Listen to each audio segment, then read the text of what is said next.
Queridos amigos, me da mucho gusto saludarles. Mi nombre es Danilo Obando. Vamos a continuar nuestro comentario sobre el libro de Apocalipsis y en esta ocasión estaremos considerando del capítulo 3 los párrafos 12 y 13. La escritura nos dice así: Al que salga vencedor, lo convertiré en columna del templo de mi Dios y nunca más saldrá de allí. Sobre él escribiré el nombre de mi Dios y el de su ciudad, es decir, de la nueva Jerusalén que desciende del cielo de mi Dios, y también mi nuevo nombre. El que tenga oídos, que oiga lo que el Espíritu dice a las iglesias. Al igual que a las demás iglesias, Jesús está asegurando a aquellos creyentes que permanezcan fieles hasta el final una recompensa, que en este caso de los de Filadelfia se trata de lo siguiente: al que salga vencedor. Por si no lo habíamos señalado anteriormente, consideremos que para salir vencedores será necesaria una confrontación. No resulta vencedor alguien que no compite o se enfrenta a algo.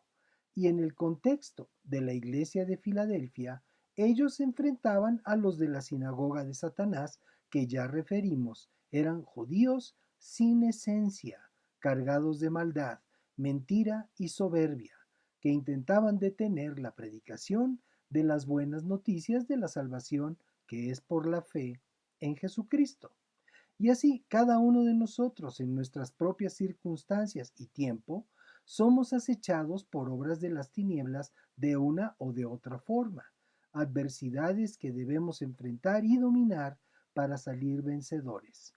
A veces nos quedamos con la primera parte de la oración que hizo Jesús en el huerto de Getsemaní cuando rogaba: Padre, si puedes, que pase de mí esta copa, y obviamos el final de la oración que dice: pero que no sea como yo lo quiero, sino como lo quieres tú. A nivel escolar, muchos anhelan la promoción que se conoce como pase automático, que implique el ingreso a un nuevo nivel de educación sin presentar el debido examen de conocimientos. En esta vida no hay pase automático que nos libre de las pruebas que debemos enfrentar. Cada una de ellas se debe presentar y superar para obtener el galardón anunciado. Lo convertiré en columna. Esto de convertir lo debemos entender entre otras definiciones, como levantar y asegurar. Esto de columna es lo referente a soportar, un pilar, de manera que al que venciere será el mismo Señor Jesús quien nos dé la calidad y fortaleza para ser pilares, para soportar el peso del templo del Dios vivo que es su obra. En el libro de Proverbios, en el capítulo 9, verso 1, se nos enseña: la sabiduría ha edificado su casa, la ha afirmado con 7 columnas labradas.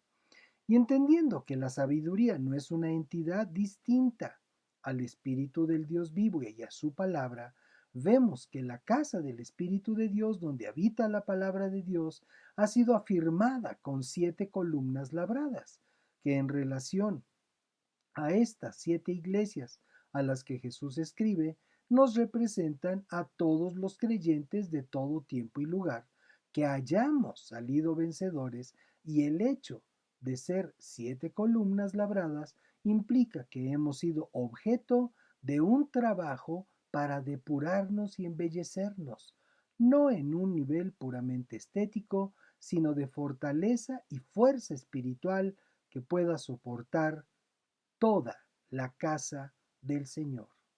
Aquella ciudad de Filadelfia estaba situada en una zona sísmica, y la historia nos ha enseñado que por lo general, luego de un evento devastador como un sismo de determinado nivel, lo único que queda en pie de algunas edificaciones son las columnas, como las que vemos de algunos edificios en Roma, en Grecia o en estas localidades del territorio turco.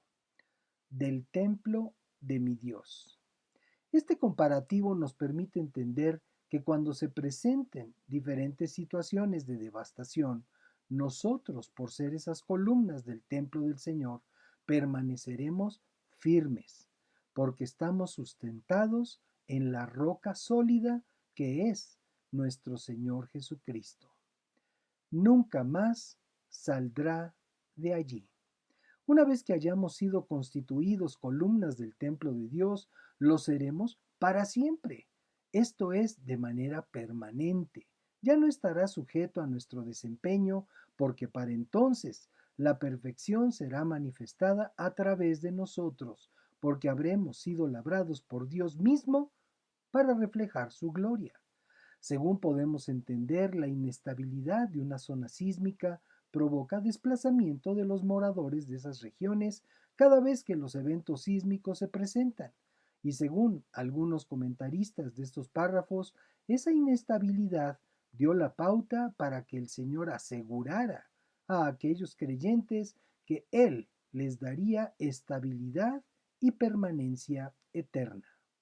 Sobre él escribiré el nombre de mi Dios y el de su ciudad, es decir, de la nueva Jerusalén que desciende del cielo de mi Dios, y también mi nuevo nombre.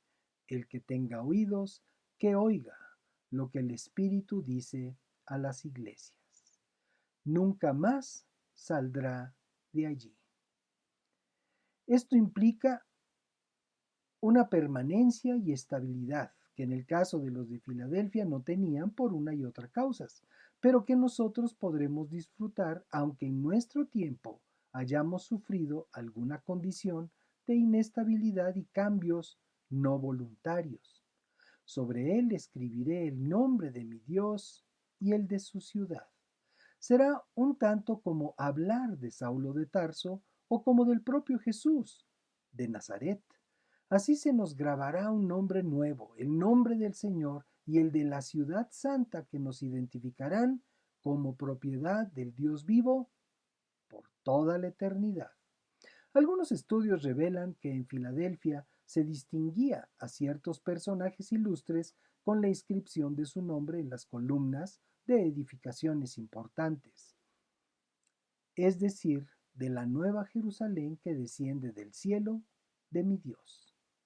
Hablar de la Nueva Jerusalén nada tiene que ver con la Jerusalén terrenal, que aunque ahí sucedieron muchos de los eventos de la vida de Jesús y sus discípulos narrados en la Escritura, será parte de todo lo que será destruido para siempre.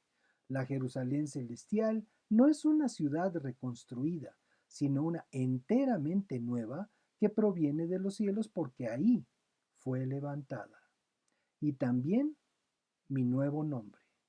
Nombres de Dios, de Jesús, del Espíritu Santo, existen muchos, pero aquí se nos enseña que recibiremos también un nuevo nombre del Señor Jesucristo. Y el Señor concluye el mensaje a Filadelfia de la misma manera que a otras de esas comunidades de creyentes. El que tenga oídos, que oiga lo que el Espíritu dice a las iglesias. De manera que cada mensaje, cada advertencia y cada promesa las podemos recibir directamente para nuestra vida de parte del Señor Jesucristo.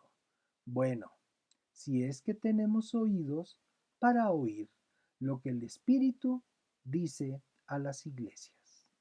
Bendiciones y paz. Nos vemos en la siguiente.